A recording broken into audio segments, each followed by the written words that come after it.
Sebuah rumah sakit tua bernama Rumah Sakit Sejahtera.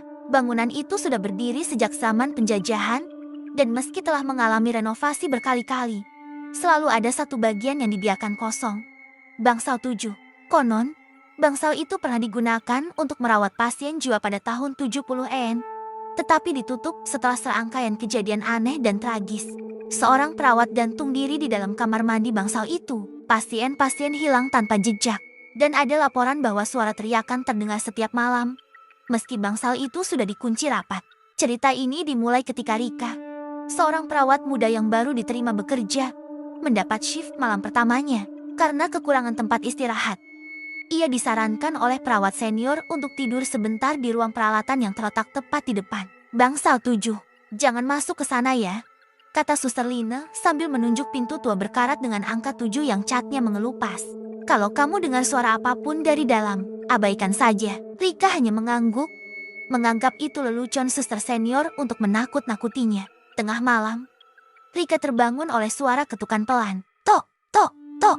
Ketukan itu datang dari bangsal 7. Ia menahan napas. Ketukan itu berhenti, tapi kemudian terdengar suara perempuan berbisik. Tolong, buka pintunya, aku kedinginan. Jantung Rika berdetak kencang. Ia mengintip dari celah jendela kecil di pintu bangsal. Tak ada siapa-siapa, hanya lorong kosong dan lampu yang berkedip. Namun saat ia hendak kembali tidur, suara itu terdengar lagi lebih keras. Buka, aku tahu kamu bisa dengar. Rika akhirnya memberanikan diri berjalan ke pintu bangsal. Tangannya gemetar saat menyentuh gagang pintu. Terkunci, tapi entah kenapa, gagangnya perlahan-lahan berputar. Sendiri, pintu terbuka pelan-pelan, mengeluarkan suara decit yang menusuk telinga. Di dalam, lorong gelap menyambutnya. Lampu-lampu mati, tapi di ujung lorong terlihat sosok perempuan bergaun putih berdiri membelakanginya. Permisi, suster, tanya Rika dengan suara kecil.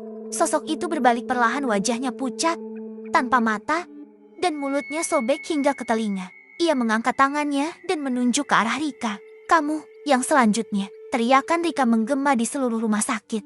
Tapi ketika perawat lain datang ke ruang peralatan, Rika sudah tak ada. Yang tersisa hanyalah bekas jejak kaki berdarah yang mengarah ke bangsal 7 dan sebuah catatan kecil yang tergeletak di lantai. Tolong tutup kembali bangsal ini, jangan biarkan dia keluar.